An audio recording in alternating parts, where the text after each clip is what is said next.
जय हिंद। स्वागत है आप सभी का एक बार फिर से सुपर स्टडी यूट्यूब चैनल में। तो अग्निपथ भर्ती योजना को लेकर काफ़ी सारे डाउट आप लोगों के मन में है और जितने भी डाउट है मैं काफ़ी सारे कमेंट्स देखता हूं और सभी कमेंट्स का जो है जवाब देना पॉसिबल नहीं हो पाता है। इसलिए मैंने सोचा आप लोगों के जितने भी डाउट है इस भर्ती को लेकर वो इस वीडियो के अंतर्गत मैं सारे डाउट को क्लियर करने की कोशिश करूँगा। ठीक है, जो इम्पोर्टेंट डाउट है वो आज और जो है जो प्रेस कॉन्फ्रेंस हुई है भारतीय सेना की, ठीक है, उन्होंने जो है डाउट क्लियर कर दिया। अगर आप देखेंगे, ठीक है, उन्होंने पूरे डाउट आज क्लियर कर दिए हैं, ठीक है, इन प्रेस कॉन्फ्रेंस के माध्यम से। तो इस प्रेस कॉन्फ्रेंस में जो जो आप लोगों के कमेंट्स आ रहे थे उन सवालों के भी जवाब दिए गए हैं। तो मैं सारे डाउट क्लियर करने की कोशिश करूंगा, जिनमें मैंने यहाँ पर लिखा हुआ भी है किस तरीके से क्या क्या आप लोगों के सवाल थे और डाउट थे। देखिए, सबसे पहला जो सबसे बड़ा डाउट था कि लड़कियाँ भी फॉर्म भर सकती है क्या। तो इससे पहले अगर हम बात करते हैं इसके आंसर की, तो सबसे पहले जो नेवी के ऑफिसर है उन्होंने कहा था कि नेवी में अप्लाई कर सकती है लड़कियां। बाकी जो भी ऑफिसर थे उन्होंने जो है उसके बारे में जानकारी नहीं दी थी। लेकिन आज की जो प्रेस कॉन्फ्रेंस हुई है उसमें उन्होंने बोला है यहाँ पर कि महिला पुलिस की जो पोस्ट है वो आर्मी के अंतर्गत, अगर आप इंडियन आर्मी की बात करें तो वहाँ पर जो है महिला पुलिस की पोस्ट होगी जब ऑनलाइन आवेदन होंगे, ऐसा करके उन्होंने कहा है। ठीक है, लेकिन आप जो क्वेश्चन आपके मन में था कि जो महिलाएं है या फिर गर्ल्स है आप आवेदन कर सकती है क्या, तो हाँ, ठीक है, इंडियन नेवी के लिए बिल्कुल आवेदन आप कर सकते हो। बाकी जब ऑनलाइन आवेदन शुरू होंगे तो इंडियन आर्मी में भर सकते हैं या नहीं, जो महिला पुलिस की उन्होंने बात की है उस बारे में वो आपको पता चल जाएगा जब रजिस्ट्रेशन शुरू होंगे। दूसरा सबसे बड़ा सवाल था क्या तीनों में फॉर्म भर सकते हैं, मतलब इंडियन नेवी, इंडियन एयरफोर्स और इंडियन आर्मी।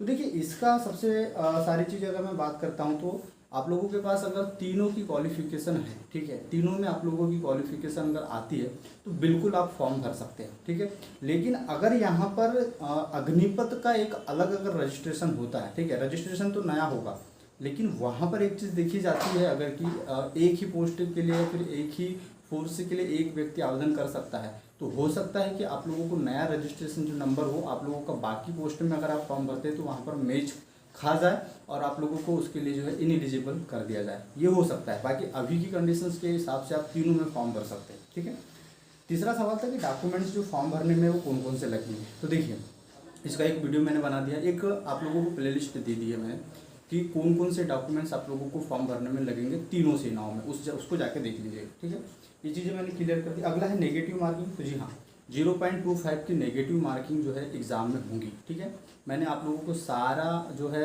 प्रोसीजर एक प्लेलिस्ट के माध्यम से, वीडियोस के माध्यम से बना दिया है। प्लेलिस्ट में जाके देख लीजिएगा, सारे वीडियो आप लोगों को मिल जाएंगे जो आप लोगों पे और भी अगर कोई डाउट है तो। बाकी इंस्टाग्राम का लिंक डिस्क्रिप्शन में दिया है, वहाँ से भी आप जाके फॉलो करके जो है तो मैसेज कर सकते हैं। वहाँ पर भी मैं कोशिश करूँगा कि आपके सवालों के जवाब देने की। अगला जो क्वेश्चन था 10वीं वालों के लिए कौन सी पोस्ट, अगर आपने सिर्फ 10वीं किया है तो आप तो आर्मी जीडी के लिए फॉर्म भर सकते हैं, बाकी आपके लिए कोई पोस्ट नहीं है। ठीक है, अगर हम बात करते हैं एसटी एससी को आयु में छूट, ठीक है, तो देखिए ये सवाल काफ़ी कि हाँ हम एसटी एससी तो हमको 3 साल का एज रिलैक्सेशन मिलेगा या नहीं मिलेगा, ओबीसी में 2 साल का तो नहीं।